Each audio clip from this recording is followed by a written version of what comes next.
Chapter 12. The following morning, I arrived at Vegas's house and parked my car in her 2-cars-wide giant roundabout driveway. I was greeted by a catered breakfast that Alison and Mariah were enjoying, and it wasn't some basic continental hotel bitch-ass breakfast. This was eggs Benedict, hash with Cajun seasoning, and fresh bread with local jams and marmalade. "What's this?" I asked. "It's breakfast," Mariah dryly countered. "It's for thanks." Vegas leaned in to pour Mariah a fresh glass of orange juice like a 1950s housemaid. "You guys have gone above and beyond. I will be using you for all my investigative and bond needs from now on." I didn't feel like we had been that spectacular, but the fancy breakfast seemed to prove it. "I have the outfits in my guest rooms," Vegas excitedly giggled. "We can change after we eat breakfast and finalize the plan." Ah, yes, the exterminator costumes we were using just in case Maxamillion was suspicious why 5 people were in his home. We had to make sure his security was out running the dogs, otherwise our dog asses would be dog meat. I mean, the plan is just to enter the Ladorva mansion in disguise, yet with the pre-approved permission of Jenna, I pointed out, and then we can question Maxamillion when his security is gone. Vegas poured a glass of orange juice for me. "Sounds like an easy plan." Quite easy. I eyed Alison in particular, who was wolfing eggs Benedict down as if they were Tic Tac mints. If we mess this up, I have no clue how we will recover or be able to execute any other plan ever again. "Damn, sounds like you need some drugs for that anxiety of yours," Alison pointed out. Bambi arrived, already dressed as an exterminator. "How do I look?" Bambi asked, spinning in a circle as if showing off a wedding dress. She had no makeup, and she had taken off her large sunglasses. The exterminator uniform was a bulky gray suit which hid her hair. It actually did a good job of turning Bambi from a plastic princess of beauty into an average person. "You did fabulous!" Vegas screeched like a sexually pent-up succubus dying for action. "I like how it looks without makeup. I'll make sure to take mine off." "Why did you put makeup on?" I wondered. "You just woke up to get breakfast for us." "Well, I did have an Uber Eats driver drop breakfast off. As for the makeup, I have to look good. I have a reputation." We all changed into the gray suits that Vegas had copped and arrived back in the kitchen for last-minute breakfast needs. "Where did you get these suits?" I asked Vegas. "Oh, I fucked the owner," Vegas shrugged. "For years. I love him, and his wife, and kids." I opened my mouth to formulate a rebuttal, but then filled it with sourdough toast and blackberry jam. "Gotcha. Well, do we need to go over the plan?" Bambi raised her hand. "I'd like to go over the plan." "All right," I nodded. "We'll go in as exterminators. We have permission from Jenna to be there, but then we will get to Maxamillion and grill him." "Love it," Bambi nodded. "It sounds like a tough plan, but a good one." I tried figuring out what about that plan made it tough. This was not a 10-step plan. All we had to do was avoid catching Maxamillion and his security team's eye, which, without the suits, would be mission impossible. "All right, let's get into the car," I rallied. "Wait, shouldn't we have a van or something? And equipment?" Mariah postulated. Immediately, I felt my throat go dry. Shit. "No worries, I thought of that," Vegas trumpeted. "Follow me to the garage." We walked across our kitchen and into our nearby 4-car garage to see a giant van decorated with the logo HFG Exterminators. "You're damn smart!" Alison turned to Vegas. "You thought of everything!" "I just can't drive it," Vegas disclosed, "and they need this van back in mint condition." "I can drive," Alison offered, which made both Mariah and I squeak in fright. "Alison, you relax after that large breakfast," Mariah said in her fake nice voice. "I can drive." "Suit yourself," Alison snorted. "Get it? 'Cause we're in suits?" We arrived at Saff Street and parked in the driveway of the Ladorva house after getting through the security hut. The officer on duty hadn't even asked us a single question, but had waved us through. While Maxamillion security looked steroid tough and gun-trigger happy, their brains appeared softer than soft serve left in the desert heat. Granted, they were expecting exterminators today. Let's just hope the exterminators didn't come right this second. We parked the van and entered. A couple of us carried small instruments, and Alison carried a jug of some liquid that sloshed around in a plastic container. "Whatever you do, please don't use that." Alison seemed receptive to my plea. "Relax, I won't use it, unless I'm in a fight, or in danger, or scared." "How about or don't use it?" Mariah growled. Vegas looked almost unrecognizable in her gray onesie. Without her normal sexy bling clothes, makeup, and iconic hairstyle, she might have actually been an exterminator. I was impressed with her and her mother's dedication to going undercover with us. "Let's do this," I said, knocking on the front door of the Ladorva residence. Samira opened the door and didn't even have a reaction to seeing 5 exterminators on the stoop. "We don't want candy," Samira sighed, trying to close the door on us. Apparently, Samira thought it was easier to say, "We don't want candy," than inquire about the visitor. Also, what about 5 strangers in gray suits even remotely sounds like a group selling candy? "We're from the HFG Exterminators," I winked at Samira. "We're checking to make sure your house isn't contaminated." Oh, come in." Samira swung the door open. The 5 of us walked inside and were left unattended, while Samira slunk off to do some work, or watch some reality shows. "Did she think we were exterminators, or did she recognize us?" I questioned. Mariah gave a shrug, which looked like she was doing a shoulder dance in her exterminator suit. "I honestly don't know." Jenna was nowhere to be seen. I wondered if she had forgotten we were coming back once again. We walked upstairs to the large office area where Maxamillion spent a good chunk of his time. Alison and Mariah fingered through documents, and I went onto the computer. We moved on to the master bedroom, wondering if we had missed anything. Finally, Jenna walked into the room. "There you are," Jenna said with a hiss, as if we were the caterers and we were behind on the amuse-bouches. Well, I guess it had been presumptuous to stroll across the house like this. I asked the big question. "Where is Maxamillion?" "He's here, but the security hasn't left yet." Jenna acted like we were stupid for not knowing this. "You can't confront him. You need to go hide." There were footsteps in the hallway. "Jenna!" Maxamillion called out. Immediately the entire room froze. "Hide, hide!" Jenna hissed, pushing us into the closet. It had been a while since I had been into a closet. I hid behind Jenna's dresses with Vegas. Mariah and Bambi were behind some shoe racks, and Alison was seated behind a large furniture piece in the middle of the room, which displayed jewelry and held other accessories. Maxamillion burst into the room and found Jenna standing in the middle of the bedroom in a casual manner. "There you are," Maxamillion muttered. "I've been looking for you." "What do you want?" Jenna asked coolly. "I'm sorry for being rude to you the other day." "Which time? Because I feel like you're always rude." "All of the time? I don't think I deserve you." "You're right." "Where did we go wrong?" Maxamillion asked, sitting down on the bed. We didn't have time for a dramatic therapy session about their marriage. We just wanted to grab Vegas's diamond ring. "Probably somewhere along the drugs and cheating." "Yeah." "Maxamillion, I have a question for you." Jenna decided to sweeten her voice. "Did you steal a ring? A diamond ring from one of your girls?" "A diamond ring? Why would I steal one? I could buy 1,000,000 diamond rings right now." "I know, sweetie. I don't really care if you did or not, but this poor girl deserves her ring." "I'm sorry she doesn't have it, but I don't have it." Maxamillion sounded relatively normal for someone accused of notoriously stealing things and murdering people. "Which woman?" "Vegas." "Oh, she was overpriced. She didn't mean anything, baby." In a move that would have echoed Alison, Vegas rolled out of the closet. "How dare you steal my ring, and how dare you insult my prices? They are very good in this competitive market." "Jig's up," I sighed, walking out of the closet. Mariah, Alison, and Bambi all followed suit.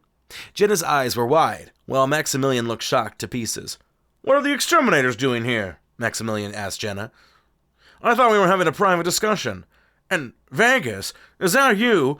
Do you moonlight as an exterminator? Makes sense if it's hard to find clients willing to pay that much for sex." "We're in a disguise, silly," Vegas said, ruining the idea of a disguise. "It was a preemptive measure." More like stupid measure. "You stole my ring," Vegas declared for the entire room. "Give it back." "I don't have your ring. How many times do I have to tell you that?" I recalled that Vegas had confronted Maxamillion, and he had played stupid, but he seemed pretty genuine now. Vegas seemed to disagree. "Just admit you wanted my ring. Before you hired me, you looked at me up and down. You spent a lot of time looking at my ring." "I looked at you not because of the ring, but because you're hot. And I wasn't staring at your ring, I was staring at your breasts." Maxamillion Rage responded. He then course-corrected for Jenna. "But nobody's as hot as you, dear." We all let out another long sigh of realization. "My right hand was close to my breasts," Vegas recalled. "It's part of my brand." I didn't want to clarify how that was part of her brand. Thankfully, my mind crossed over to a more logical piece of proof. "But we saw you wearing it," I argued. "We spied on you the other day, and you had a diamond ring on your finger." "You mean this one?" Maxamillion said, holding up his finger. Vegas moved in and eyed the ring. "Shoot, that's not our ring." Mariah, Alison, and I sucked our teeth. Either we had made up evidence in the moment, or we were ignorant about jewelry. I'd say it's a good 50-50. But Vegas was like a dog with an imaginary bone, and she couldn't help but gnaw her jaws. "It must have been taken when I showered. Then you got me out of here quickly because you wanted the ring." "I didn't kick you out quickly because of a ring," Maxamillion scoffed. Allison clapped her hands, and we all stared at her.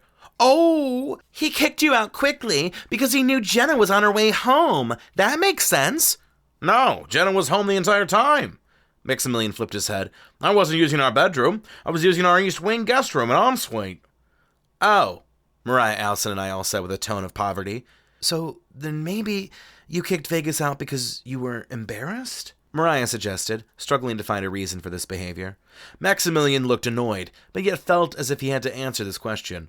"I kicked Vegas out because she was a sex worker and I was finished with our service. I can't believe that she even showered. She should have taken the money and left." "I shower because of UTIs, STIs, and things. It's healthy," Vegas barked. "It's the proper thing to do." "You want to talk about proper?"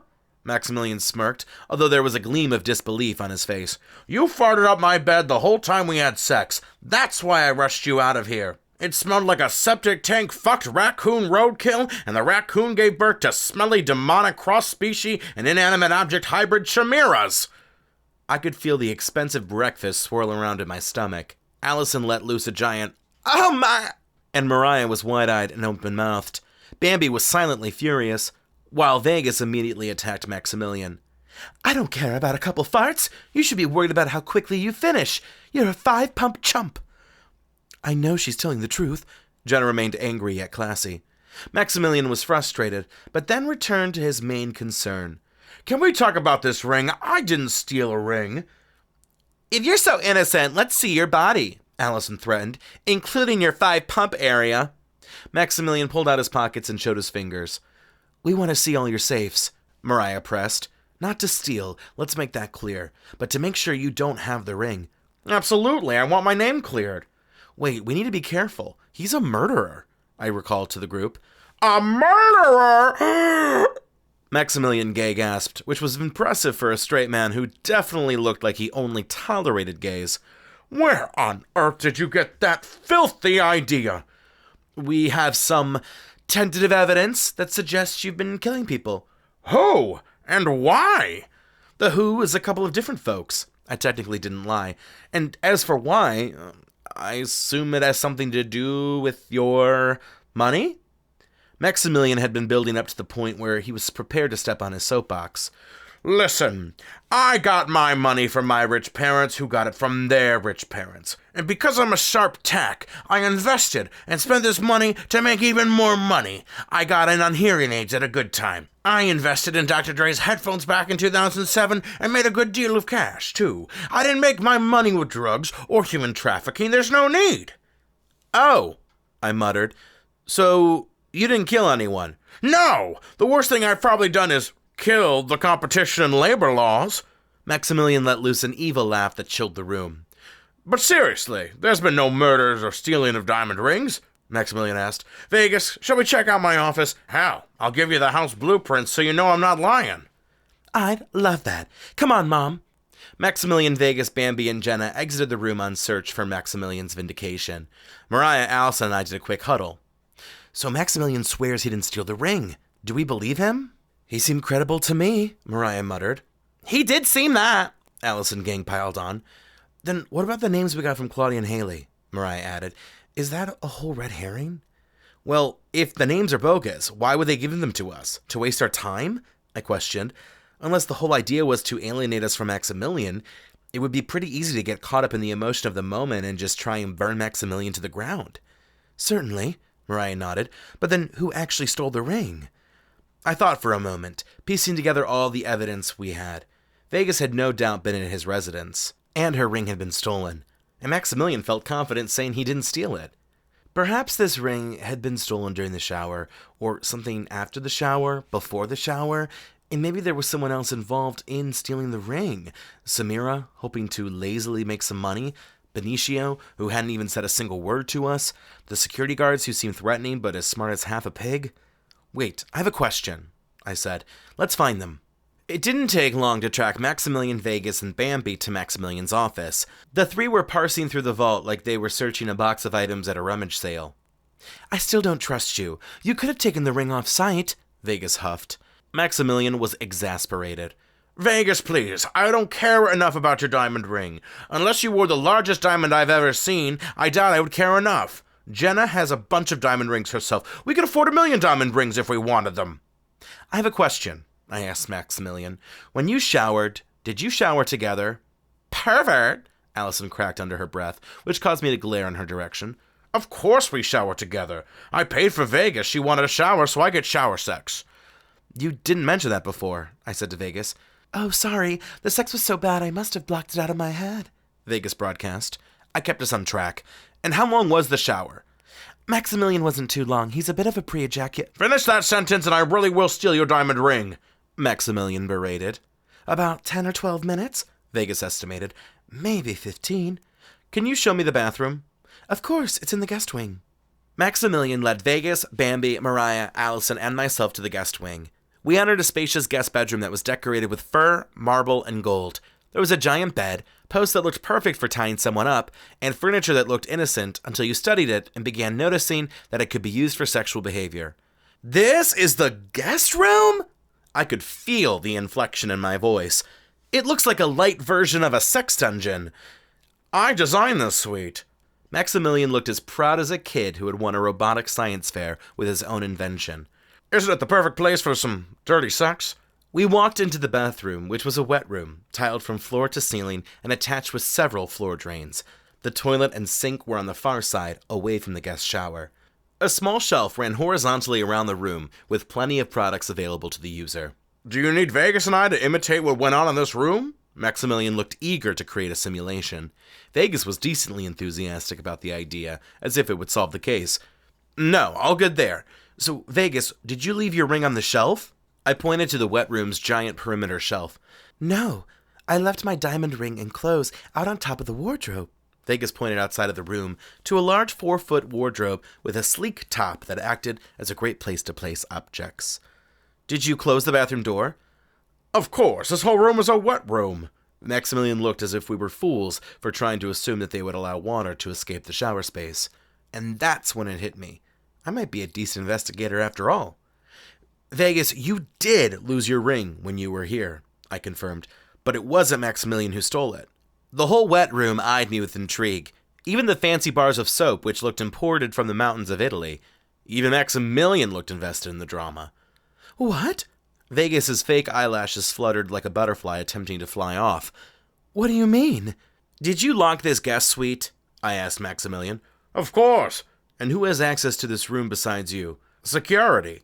And you run security? Yes. And besides yourself, who runs security? I was trying to get Maxamillion to have a aha moment. I don't know, security? Your wife, I loudly stressed. Jenna, or someone working for her, stole the ring. The entire room finally had that aha moment I was going for. My wife? Maxamillion sounded more confused than me when more than 3 directional signs turned up on a highway. How do you think? Why would any of your personal security members steal the ring? They wouldn't want to be in this room and get caught, right? I'm guessing you pay each member of your security team thousands of dollars a month. This is a comfy gig. So if nobody had it out for you or Vegas, that leaves Jenna. But Jenna's been lovely. Mariah seemed skeptical of where I was going. Too lovely. She let us search the house. She let us visit today wearing exterminator's clothes. Wouldn't she stand by her man? Just because Maxamillion is a piece of shit doesn't mean that Jenna has it out for him, Alison said, making Maxamillion frown when she said he was a piece of shit. But who else had a motive? The security staff? I pressed on. And that doesn't explain Claudia and Haley. Someone purposefully sent them to us with that folder of alleged Maxamillion murdered victims. I bet Jenna hired them to give us those notes to really frame Maxamillion. This whole time we thought Maxamillion had to have stolen the ring because Vegas's assumptions were backed up by Jenna herself. Why did Claudia and Haley stalk us and try and run us over? Mariah questioned. Explain that. Because they're crazy, I answered with a duh tone in my voice. The room agreed on that point. I don't know, Matty. It's not a bad idea, but I'm not sold. Mariah was actively thinking how to solve the case, and Maxamillion had an idea. This whole house is covered in security cameras. Why don't we go look at the security tapes? We can see who was in the hallway at this time when Vegas was over. Vegas and Bambi looked excited at the potential to find out who had executed the crime, but Mariah, Alison, and I were confused. Huh? Alison blurted. Jenna said they record over themselves every 24 hours. I'm not that cheap. Maxamillion looked outraged at the implication that he might cheap out. We save copies eternally on backup drives. It's not that expensive to get cloud storage and hard drives. I get them sourced at Cashco. It's very cheap. The club membership is worth it. I love Cashco! Alison gagged. It's so amazing! This was starting to feel like a paid commercial for Cashco, which was fine. I shopped there too for bulk items, and I loved their Kurtfield signature series. So Jenna lied about that. Mariah finally seemed able to accept the theory. Matty, I think you're right about this. All of Jenna's information isn't stacking up, and if Maxamillion didn't take it, then Jenna must have. Alan was quick to perform logic, like someone who called others witch and burned them. But why? Mariah got cold feet again. Just because of the divorce? I turned back to Maxamillion. Doesn't your prenup protect you from Jenna? She can't just divorce you if she wants to get your money. I recalled the line Jenna had casually mentioned when we had seen her last. I'd love to get divorced, but we have a very tight prenup. If I divorce him just to be done with him, I'll have nothing. Maxamillion's entire face turned into a giant O. Yeah, if she divorces me, the only way she gets a big fat paycheck is if I'm found guilty on felony convictions. So even if she finds you cheating on her? Mariah asked the question we all wondered. No cash for her. Isn't it great? None of us responded to him. Jenna stole the diamond ring to frame you for a theft that she wanted the police to arrest you for? I thought out loud. It's, well, not the best plan, but then I suppose the prenup didn't leave her with many options. And didn't she hit you with a vase? Mariah and Alison both recalled Jenna's admission earlier about how she wasn't even staying in the same bedroom because Maxamillion was scared of her. I figured she was on her period, but maybe that was a murderous rage, Maxamillion yelled. Do you think she was going to kill me? With a vase? No, she should have used something heavier. Alison responded casually, as if explaining the nutritional benefits of avocado. It's clear she wants out. I was more so pleading with Mariah at this point. She was my logical go-to. We should just go talk with Jenna, Alison surmised, as if he wanted to ask Jenna decor questions and not her motives for being behind this crime. There was a giant burst of audio, which sounded as if someone had slammed a door closed behind them. We turned to the wet room's door as two figures walked into the frame. These figures wore guns, which were held out and pointing forward. It was Jenna and her guard Benicio. Oh, good. See, here they are, Alison casually said, as if the pointed guns were a sign of friendship. Jenna, we have some questions. Go ahead and ask them. Jenna's face was covered with a wicked snarl. I'll be generous before I kill you all.